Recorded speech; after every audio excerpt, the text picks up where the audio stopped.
اردو ازم کے معزز دوستوں، میں ہوں ذیشان اور آپ تمام دیکھنے اور سننے والوں کو السلام علیکم۔ جب سے دنیا قائم ہوئی، حضرت آدم علیہ السلام کی نسل بڑھتی اور پھیلتی گئی۔ انسان دو حصوں میں تقسیم ہو گیا، کسی نے نیکی کی راہ اختیار کی تو کسی نے بدی کا راستہ اپنایا۔ جس نے نیکی اختیار کی وہ صراط مستقیم پر رہا، جس نے بدی کا راستہ اختیار کیا وہ اللہ کے غضب میں آ گیا۔ صراط مستقیم پر چلنے والوں کی تعداد ہمیشہ کم رہی، گمراہ انسانوں کی تعداد ہمیشہ زیادہ رہی۔ ان گمراہوں کو راہ راست پر لانے کے لیے اللہ کے نبی آتے رہے۔ حضرت آدم علیہ السلام کے زمانے کے بڑے عرصے بعد اللہ نے حضرت نوح علیہ السلام کو بھیجا۔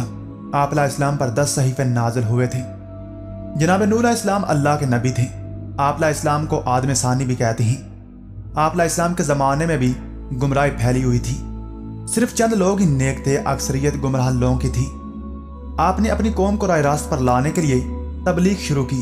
وہ لوگ ہر قسم کی برائیوں میں گرفتار تھے، چوری، بے ایمانی، امانت میں خیانت کرنا، جھوٹ بولنا، شرمناک کام کرنا، ماں باپ کی خدمت نہ کرنا، کمزوروں کو حقیر سمجھنا، غریبوں کو دھتکارنا، جھگڑا کرنا، قتل کرنا، دوسرے کا مال چھیننا عام بات تھی۔ امراء اور دوسرے سرداروں کا طبقہ غریبوں کو پریشان کرتا تھا۔ اس کے علاوہ وہ لوگ بتوں کی پوجا کرتے تھے، بتوں کو خدا کا درجہ دے رکھا تھا۔ ان کا خیال تھا کہ اگر بت کی پوجا نہ کی جائے تو بت ناراض ہو جائیں گے۔ ان کے نزدیک جو بت کی پوجا نہیں کرتا وہ جاہل اور احمق ہے۔ انہوں نے 4 بت بنا رکھے تھے جن کے نام ود، سوا، یغوث، نصر تھے۔ جناب نوح علیہ السلام اپنی قوم کو دعوت حق دیتے، اچھے کاموں کے کرنے کا حکم دیتے، برے کاموں سے روکتے، اور وہ کہتے کہ بتوں کی پوجا نہ کرو، صرف ایک اللہ کی عبادت کرو جو سارے جہاں کا پروردگار ہے۔ واضح نصیحت کی غرض سے ایک روز آپ علیہ السلام نے ضیافت کا اہتمام کیا۔ ضیافت میں ہر حیثیت اور ہر طبقے کے لوگ شریک تھے۔ آنے والے مہمانوں میں غریب بھی تھے، امیر اور سردار بھی تھے۔ صاحب حیثیت اور سردار غریبوں کے ساتھ اٹھنا بیٹھنا پسند نہیں کرتے تھے، انہیں حقارت سے دیکھتے تھے، نفرت کرتے تھے۔ لیکن جناب نوح علیہ السلام نے سب کو یکجا کر دیا۔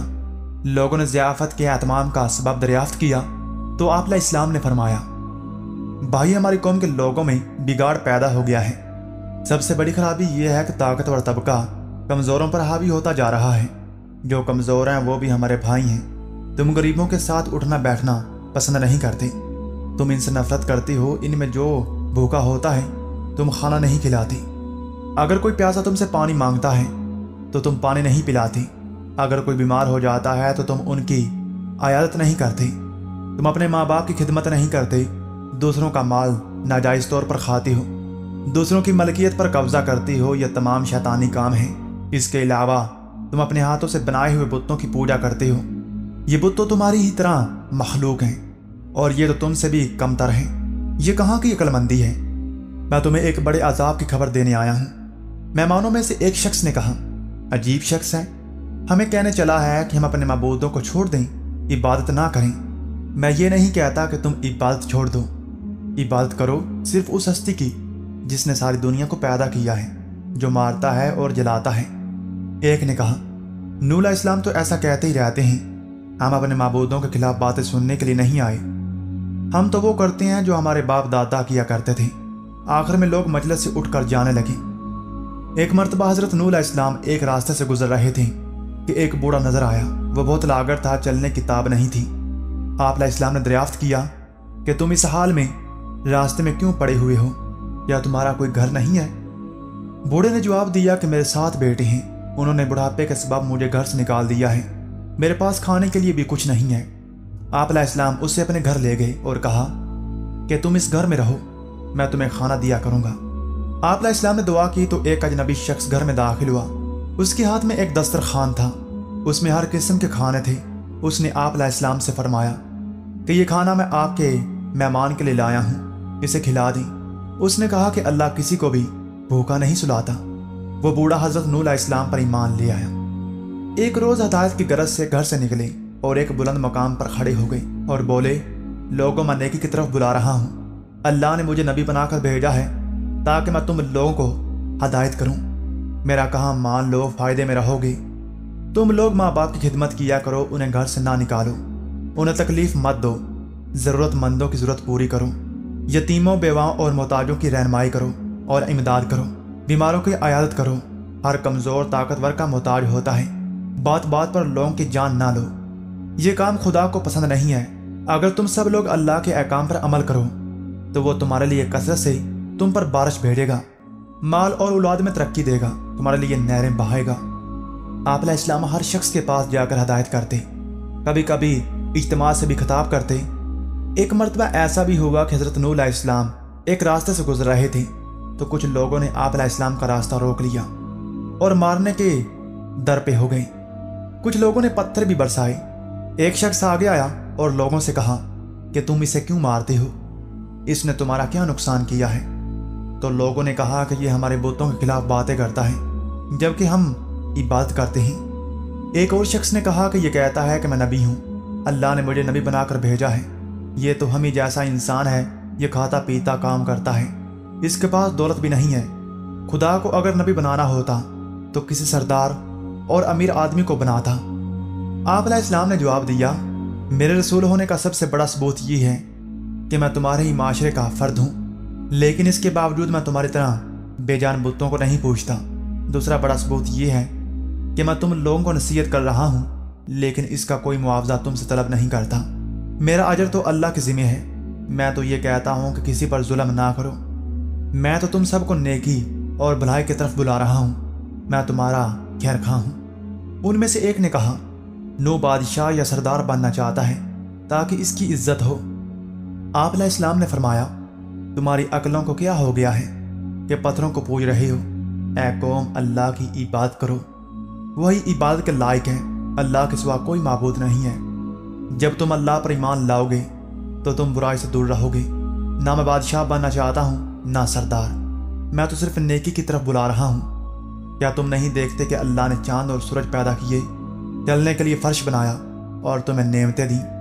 آپ علیہ السلام نے جب یہ باتیں کہیں تو لوگوں نے کانوں میں انگلیاں ٹھونس لیں، ایک لفظ بھی سننے کے لیے تیار نہیں ہوئے۔ ایک موقع پر حضرت نوح علیہ السلام نے اپنی قوم سے فرمایا، کیا نادانوں، کیوں نہیں سمجھتے ہو؟ یہ دنیا تو صرف ایک آزمائش کی جگہ ہے، تمہارے سامنے اچھائی اور برائی دونوں ہیں۔ اے قوم، میں تم کو آنے والے دن سے ڈراتا ہوں، اس دن کوئی کسی کا کام نہیں آئے گا۔ دیکھو، جو غریب ہیں مجھ پر ایمان لائے ہیں، لیکن تمہیں دولت کا غرور ہے۔ اے قوم، غریبوں کے ساتھ حسن سلوک سے پیش آؤ، ننگوں اور بھوکوں کا خیال رکھو۔ ان میں سے ایک سردار نے غرور اور تکبر سے کہا، فرض کرو کہ ہم تمہاری بات مان لیتے ہیں، کیا تم پر ایمان لا کر غریب اور 2 ٹکے کے لوگوں کے ساتھ مل جائیں جو تمہارے ساتھ ایمان لائے ہیں؟ ایسا نہیں ہو سکتا۔ وہ آپ علیہ السلام کو ذلیل کرنے کی کوشش کرتے، مذاق اڑاتے، آوازیں کستے، منہ پھیر لیتے، گالیاں دیتے، مارنے کی کوشش کرتے، بلکہ ایک روز مارا پیٹا بھی تھا، لیکن آپ علیہ السلام نے صبر کا دامن ہاتھ سے نہ چھوڑا بلکہ اپنا کام جاری رکھا۔ آپ علیہ السلام کی بیوی اور بیٹا بھی منکرین اور کافروں میں تھا۔ آپ علیہ السلام نے دعا کی، اے میرے پروردگار، میں نے اپنی قوم کو راہ دین سمجھایا، حق کی طرف بلایا، میرے بلانے پر وہ زیادہ بھاگتے رہے۔ میں نے اعلانیہ اور خفیہ سمجھایا تو انہوں نے کانوں میں انگلیاں ٹھونس لیں۔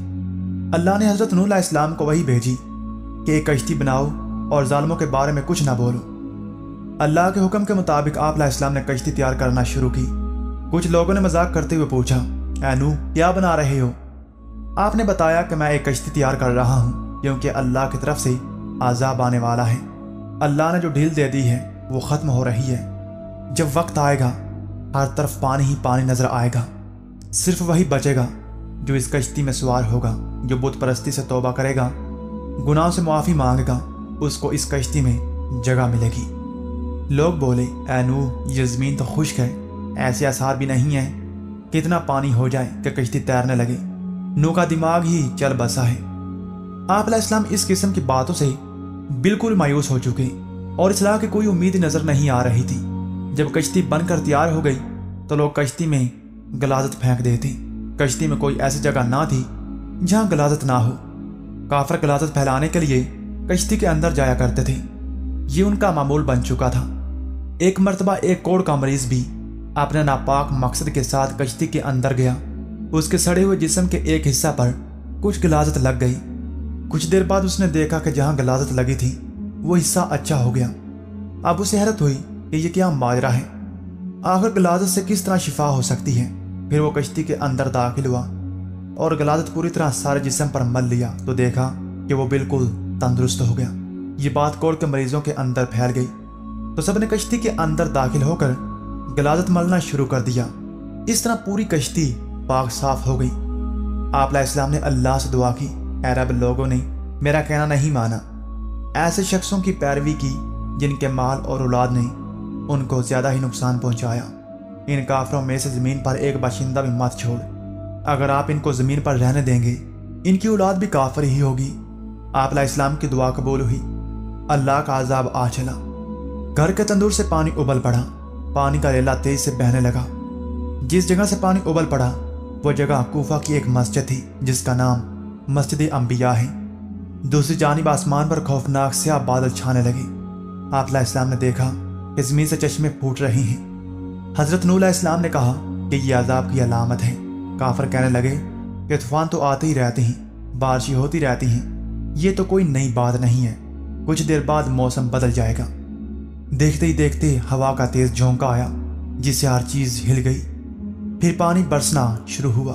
بارش میں اتنی شدت تھی جیسے کہ آسمان نے اپنے تمام دروازے کھول دیے ہوں۔ آپ علیہ السلام نے ایمان والوں سے کہا کہ کشتی میں سوار ہو جاؤ۔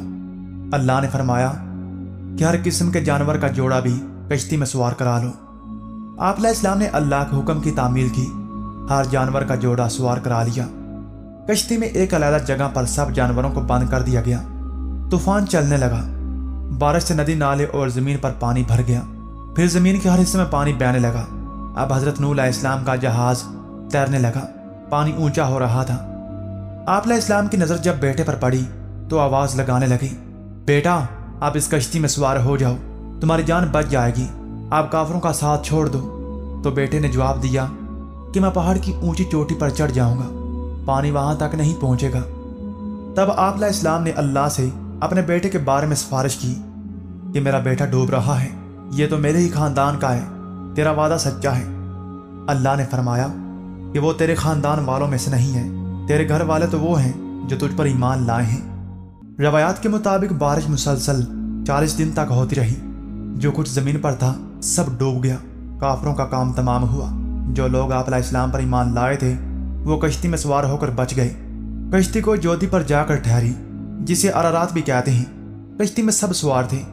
اسی دوران حضرت نوح علیہ السلام کو ایک فاختہ نظر آئی، اس کی چونچ میں زیتون کے درخت کا پتا تھا۔ یہ امن و سکون کی علامت تھی، یعنی پانی اتر چکا ہے۔ ناظرین گرامی، میں آپ کو اس بات سے بھی آگاہ کرتا چلوں، کوئی جودی یا ارارات مشرقی ترکی میں ہے۔ یہ 16,900 فٹ بلند ہے جو برف سے ڈھکی رہتی ہے۔ روس کی سرحد بھی اس سے ملتی ہے۔ اس پہاڑ کو ناقابل تذکیر خیال کیا جاتا تھا، لیکن 1949 میں جرمن ماہر طبیعیات جون جیکب نے 2 ناکام کوششوں کے بعد اسے سر کر لیا۔ کچھ عرصہ پہلے ہزاروں سال کی جمی ہوئی برف کا تودہ گرنے سے کشتی نوح علیہ السلام کا ایک حصہ برف سے نکلا۔ کئی ہوا بازوں نے اس کی تصویریں لیں۔ ایک اور معلومات کے مطابق 1949 میں ماہر آثار قدیمہ وولی اور اس کے ساتھی نے عراق کے قریب ار کے مقام پر طوفان نوح کے آثار دریافت کیے۔ انجیل کی روایت کے مطابق طوفان نوح کا واقعہ وادی دجلہ و فرات سے متعلق ہے۔ عراق میں قدیم زبانوں میں لکھے گئے کتبے دریافت ہوئے، ان میں ایک زبردست طوفان کا ذکر تفصیل سے ملتا ہے۔ ایک ماہر نے دعویٰ کیا ہے کہ اس نے شہر ار کی سب سے نچلی سطح میں طوفان نوح کے آثار پائے ہیں۔ عیسائیوں اور یہودیوں کی الہامی کتب میں ارارات کا ذکر طوفان نوح کے حوالے سے آیا ہے۔